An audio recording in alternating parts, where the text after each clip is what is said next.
नमस्कार, सप्ततारा न्यूजमध्ये आपले स्वागत आहे। न्यूज बुलेटिनमध्ये जाणून घेऊया आजच्या ठळक घडामोडी। सातारा जिल्ह्याच्या शिरपेचात मानाचा तुरा सातारा येथे साकारणार भव्य सिंचन भवन। 84 कोटी रुपयांच्या निधीच्या मंजुरीने जलसंपदा विभागाची विकासाची नवी दिशा। नामदार महेश शिंदे यांच्या प्रयत्नांना यश। पश्चिम महाराष्ट्रातील सिंचनाच्या समस्यांचे कायमस्वरूपी समाधान करण्यासाठी आणि दुष्काळी भागातील शेतकऱ्यांच्या बांधावर प्रत्यक्ष पाणी पोहोचवण्याच्या निर्धाराला बळ देण्यासाठी महायुती सरकारने सातारच्या कृष्णनगरमध्ये भव्य आणि दिव्य सिंचन भवन उभारण्याचा महत्त्वपूर्ण निर्णय घेतला आहे। उपमुख्यमंत्री तथा जलसंपदा मंत्री नामदार देवेंद्र फडणवीस यांच्या अध्यक्षतेखालील आणि कृष्णाखोरी विकास महामंडळाचे उपाध्यक्ष नामदार महेश शिंदे यांच्या प्रमुख उपस्थितीमध्ये मंगळवारी सकाळी 10 वाजता मुंबईतील सह्याद्री अतिथीगृहात झालेल्या जलसंपदा विभागाच्या नियामक मंडळाच्या महत्त्वपूर्ण बैठकीत या प्रस्तावाला मंजुरी देण्यात आली। महायुती सरकारच्या या निर्णयाचे मूळ कृष्णाखोरी विकास महामंडळाचे उपाध्यक्ष नामदार महेश शिंदे यांच्या संकल्पनेत आहे। पश्चिम महाराष्ट्रातील शेतकऱ्यांना सिंचनाच्या अपुऱ्या सुविधा मिळत असल्याच्या पार्श्वभूमीवर नामदार शिंदे यांनी सातारा येथील कृष्णनगर परिसरात एक केंद्रीयकृत सिंचन भवन उभारण्याचा प्रस्ताव तयार केला होता। त्यांच्या या संकल्पनेला महायुती सरकारने सकारात्मक प्रतिसाद दिला आणि 84 कोटी रुपयांच्या निधीची मंजुरी देत या प्रकल्पाची वाट मोकळी करून दिली आहे। सातारच्या कृष्णनगर येथे पुणे बंगळुरू राष्ट्रीय महामार्ग तसेच सातारा लातूर राष्ट्रीय महामार्गाच्या चौकाच्या ठिकाणी नव्याने उभारण्यात येणारे सिंचन भवन पश्चिम महाराष्ट्रातील सिंचनाच्या व्यवस्थापनाचे प्रमुख केंद्र असेल। या भवनातून सर्व सिंचन प्रकल्पांचे एकाच छताखाली नियोजन, देखरेख व नियंत्रण केले जाणार आहे। त्यामुळे सिंचनाच्या प्रलंबित कामांचा वेगाने निपटारा होईल आणि शेतकऱ्यांना अधिक जलसंपन्नता मिळणार आहे। साताऱ्यातील हे सिंचन भवन आधुनिक तंत्रज्ञानाच्या आधारावर उभारले जाणार असून या माध्यमातून जलसंपदा विभागाच्या कामात सुसूत्रता येईल। सातारा जिल्ह्यात सर्वाधिक धरण प्रकल्प आणि सर्वाधिक विस्थापित प्रकल्पग्रस्त असल्याने सर्वांचे प्रश्न हे सातारा जिल्ह्यातून उपस्थित होत होते। सातारा, सांगली, कोल्हापूर, सोलापूर आणि पुणे जिल्ह्याच्या सिंचनाचे विषय होते। महाराष्ट्राच्या सीमेवरील तालुक्यामधून अभियंत्यांना कार्यालयीन कामकाजासाठी अथवा महत्त्वपूर्ण कामांसाठी सातत्याने प्रवास करावा लागत होता। त्यामध्ये वेळेचा अपव्यय होत होता। ही बाब लक्षात घेऊन सातारा येथे मध्यवर्ती ठिकाण कृष्णनगरमध्ये नवीन सिंचन उभारण्याचा मनोदय नामदार महेश शिंदे यांनी व्यक्त केला होता। मुख्यमंत्री नामदार एकनाथ शिंदे, उपमुख्यमंत्री तथा जलसंपदा मंत्री नामदार देवेंद्र फडणवीस, उपमुख्यमंत्री तथा अर्थमंत्री नामदार अजितदादा पवार यांनी सातारा जिल्ह्यासह पश्चिम महाराष्ट्रातील दुष्काळ मुक्तीसाठी या प्रकल्पाला मंजुरी दिली आहे।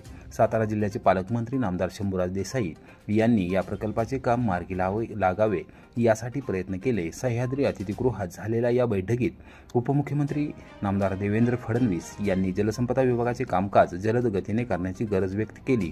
त्यांनी पश्चिम महाराष्ट्रातील सिंचनाच्या समस्यांवर अधिकाधिक लक्ष देऊन त्या मार्गी लावण्यासाठी या सिंचन भवन प्रकल्पाचे काम तातडीने सुरू करण्याचे निर्देश दिले। याशिवाय पश्चिम महाराष्ट्रातील दुष्काळग्रस्त भागात पाणी पुरवठा अधिक प्रभावी कसा करता येईल यावरही विस्तृत चर्चा झाली। नामदार महेश शिंदे यांनी कृष्णाखोरी विकास महामंडळाच्या कामकाजाचा आढावा घेतला। कोरेगावात भूमी अभिलेख कार्यालयात महिला उपअधीक्षकांच्या अंगावर डिझेल ओतले, लाभार्थी कुटुंबातील सदस्यांचा प्रयत्न, स्वतःच्या अंगावर देखील ओतले डिझेल, कोरेगाव पोलीस ठाण्यात गुन्हा दाखल।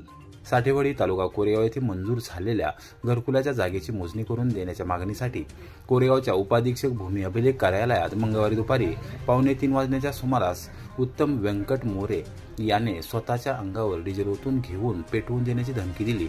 त्याचबरोबर उपाधीक्षक लता घरत यांच्या अंगावर डिझेल ओतून ढकलून देत शिवीगाळ व दमदाटी केल्याप्रकरणी कोरेगाव पोलीस ठाण्यात रात्री 8:45 वाजता 3 जणांच्या विरोधात शासकीय कामात अडथळा आणल्याप्रकरणी गुन्हा दाखल करण्यात आला आहे।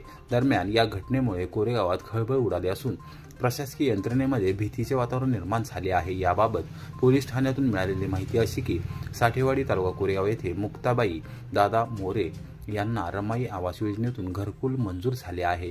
या घरकुलासाठी दिलेल्या शासकीय जागेची मोजणी करण्यासाठी पंचायत समितीच्या प्रशासक तथा गट विकास अधिकाऱ्यांनी उपाधीक्षक भूमी अभिलेख कार्यालयास पत्रव्यवहार केला होता। मात्र या कार्यालयाकडून संबंधित जागेचा सातबारा उतारा व लेआउट पाहिल्यानंतर कमी जास्त पत्रक झाले नसल्याची खातरजमा झाली। त्यामुळे मोजणी करता येणार नसल्याबाबतचे रीतसर पत्र भूमी अभिलेख विभागाकडून गट विकास अधिकारी कार्यालयात देण्यात आले होते। त्याचबरोबर कमी जास्त पत्रक झाल्याशिवाय मोजणी करता येणार नसल्याचे रीतसर कळवण्यात आले होते। मंगळवार दिनांक 24 सप्टेंबर रोजी कोरेगाव येथील दिवाणी न्यायालयात दुपारी साक्ष नोंदवण्यासाठी हजर राहायचे असल्याने उपाधीक्षक लता घरत या 2:45 वाजण्याच्या सुमारास आपल्या दालनातून बाहेर पडत असताना दालनाच्या दरवाजाजवळ मुक्ताबाई दादा मोरे या उत्तम मोरे आणि सुमित मोरे यांच्या समवेत तेथे आल्या होत्या। उत्तम मोरे हे दालनामधील खुर्चीवर जाऊन बसले असता घरत यांनी मी न्यायालयात साक्ष देण्याकामी चालले आहे, तेथून आल्यानंतर तुमच्याशी बोलते असे सांगून त्यांना बाहेर जाण्यास सांगितले। मात्र उत्तम मोरे याने मुक्ताबाई मोरे यांच्या कामाचा काय तो आत्ताच्या आत्ता निकाल लावा असे म्हणत शिवीगाळ करण्यास सुरुवात केली। ही बाई कुठल्या कामाकडे लक्ष देत नाही असे म्हणत हातात असलेल्या पिशवीतील प्लास्टिकचा कॅन बाहेर काढून लता घरत यांच्या दिशेने गेला आणि तू कुठे जायचे नाही, केबिनमध्ये आमचे काम केल्याशिवाय जायचे नाही, तू जर बाहेर गेलीस तर मी स्वतःला पेटवून घेईन अशी धमकी देत कॅनलमधील डिझेल स्वतःच्या अंगावर ओतून घेतले व घरत यांच्या अंगावर टाकून ढकलून दिले। त्यानंतर खिशातील काडीपेटी काढून मी स्वतःला पेटवून घेतो असे म्हणू लागला। मुक्ताबाई मोरे व सुमित मोरे या दोघांनी लता घरत यांना दमदाटी करण्यास सुरुवात केली। दरम्यानच्या काळात तिथे एकमेकांशी बोलत असताना हा प्रकार कार्यालयातील अधिकारी व कर्मचाऱ्यांनी पाहिला। त्यांनी सर्वांना बाजूला केले। या प्रकरणी लता घरत यांनी फिर्याद दिली असून त्यामध्ये त्यांनी संपूर्ण घटनाक्रमाचा उल्लेख केला आहे। कोरेगाव पोलीस ठाण्यात शासकीय कामात अडथळा केल्याप्रकरणी तसेच जीवे मारण्याचा प्रयत्न केल्याप्रकरणी मुक्ताबाई दादा मोरे, उत्तम व्यंकट मोरे आणि सुमित पद्माकर मोरे तिघे राहणार साठेवाडी तालुका कोरेगाव यांच्या विरोधात गुन्हा दाखल करण्यात आला आहे। पोलीस उपनिरीक्षक गणेश माने तपास करत आहेत। महात्मा ज्योतिराव फुले शेतकरी कर्जमुक्ती योजनेसाठी आधार प्रमाणिकीकरण व वारस नोंद करून घेण्यासाठी मुदतवाढ। जिल्हा उपनिबंधक संजय कुमार सुद्रिक यांची माहिती। महात्मा ज्योतिराव फुले शेतकरी कर्जमुक्ती योजनेअंतर्गत सातारा जिल्ह्यातील शेतकऱ्यांना लाभ देण्यासाठी शेतकऱ्यांना आधार प्रमाणीकरण व मयत शेतकऱ्यांचे वारसांनी वारस नोंदणी करण्यासाठी दिनांक 30 सप्टेंबरपर्यंत शासनाची मुदतवाढ मिळाली आहे। शेतकऱ्यांनी मुदतीत आधार प्रमाणीकरण व वारस नोंद करून घ्यावी असे आवाहन जिल्हा उपनिबंधक सहकारी संस्था संजय कुमार सुद्रिक यांनी मंगळवारी दुपारी 4 वाजता केले आहे। महात्मा फुले शेतकरी कर्जमुक्ती योजना 2019 प्रोत्साहनपर लाभ योजना 2022 अंतर्गत 50,000 रुपयांपर्यंत लाभासाठी दिनांक 18 सप्टेंबर अखेर सातारा जिल्ह्यातील 510 शेतकरी आधार प्रमाणीकरण करणे बाकी आहे। यापैकी 160 शेतकरी मयत असून 350 शेतकऱ्यांचे आधार प्रमाणीकरण करणे आवश्यक आहे। मयत शेतकऱ्यांच्या वारसांनी वारस नोंदी बँकेत संस्थेत स्वतः जाऊन करणे आवश्यक आहे। त्यानंतर संबंधित बँका त्यांचे वारस व कर्ज माहिती शासनास उपलब्ध करून देणार आहेत। सातारा जिल्ह्यातील राष्ट्रीयकृत बँका, सातारा जिल्हा मध्यवर्ती सहकारी बँक, व्यापारी बँका यांनी मयत शेतकऱ्यांची वारस नोंद करून घेऊन त्याची माहिती विहित नमुन्यात लिंकवर अपलोड करावी। सहकार खात्याचे तालुका स्तरावरील उपनिबंधक व सहाय्यक निबंधक तसेच विकास संस्थांचे सचिव, तलाठी, ग्रामसेवक यांचे सहकार्य घेऊन शेतकऱ्यांचे प्रमाणीकरणाचे काम लवकरात लवकर पूर्ण करावे असे आवाहन सुद्रिक यांनी केले आहे। शासनाचा लाखो रुपयांचा महसूल बुडवून फसवणूक करणाऱ्या एजन्सींच्या आणि कंपनीच्या निविदा प्रक्रिया रद्द करा। सामाजिक व माहिती अधिकार कार्यकर्ते दत्तात्रय सुतार यांची राज्याच्या मुख्य निवडणूक आयुक्तांकडे मागणी। शासकीय जाहिरात प्रसारणाच्या कामासाठी भाडेतत्वावर घेतलेली वाहने परवानाधारक नसल्यामुळे शासनाचा लाखो रुपयांचा महसूल बुडवून फसवणूक करणाऱ्या एजन्सींच्या आणि कंपनीच्या निविदा प्रक्रिया रद्द करून त्यांना मदत करणाऱ्या अधिकाऱ्यांची सखोल चौकशी करून दोषींवर अतितात्काळ कायदेशीर कारवाई करण्यात यावी अशी मागणी वेलंग तालुका कोरेगाव येथील सामाजिक तथा माहिती अधिकार कार्यकर्ते दत्तात्रय सुतार यांनी केली आहे। राज्याचे मुख्य निवडणूक आयुक्त आणि मुख्य सचिव यांच्याकडे सुतार यांनी मंगळवारी दुपारी 1:30 वाजता रीतसर तक्रार केली आहे। त्यांनी आपल्या तक्रारीमध्ये म्हटले आहे की शासनाच्या विविध योजनांची माहिती सर्वसामान्य नागरिकांना व्हावी यासाठी निविदा प्रक्रियेच्या माध्यमातून नियुक्त केलेल्या एजन्सीमार्फत जेव्हा जेव्हा शासकीय जाहिरात प्रसारणाचे कामासाठी मोबाईल व्हॅन भाडेतत्वावर घेतलेली वाहने ही परवानाधारक नसल्यामुळे शासनाचा लाखो रुपयांचा महसूल बुडवून फसवणूक करणाऱ्या एजन्सींची संपूर्ण निविदा प्रक्रिया रद्द करून त्यांना मदत करणाऱ्या विविध स्तरावरील शासकीय अधिकाऱ्यांची सखोल चौकशी करून दोषींवर अति तात्काळ कायदेशीर कारवाई करावी अशी मागणी सुतार यांनी केली आहे।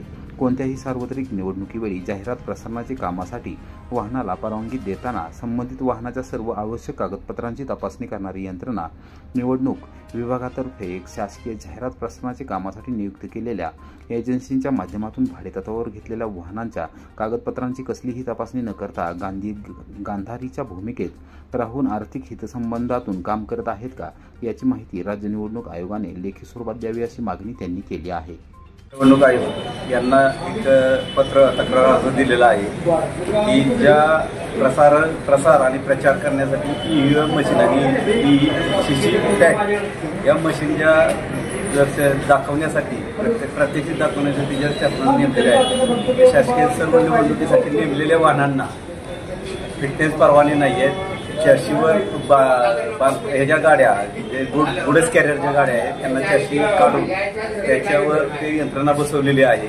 त्या बेकायदेशीर गाड्या वापरत आहेत तरी त्या गाड्यांची सर्व चौकशी करण्यासाठी मी मुख्य निवडणूक आयोग सचिव यांना सर्वांना मी निवेदन पाठवलेलं आहे। त्या निवेदनाच्या अनुषंगाने सर्वांनी चौकशी करून त्या अधिकाऱ्यांनी चौकशी करून संबंधित गाड्या बेकायदेशीर असून ते निलंबित कराव्यात व संबंधित अधिकारी डोळे झाकून गांधारीच्या भूमिकेत राहून काम करत आहेत त्यांच्यावर कारवाई करावी।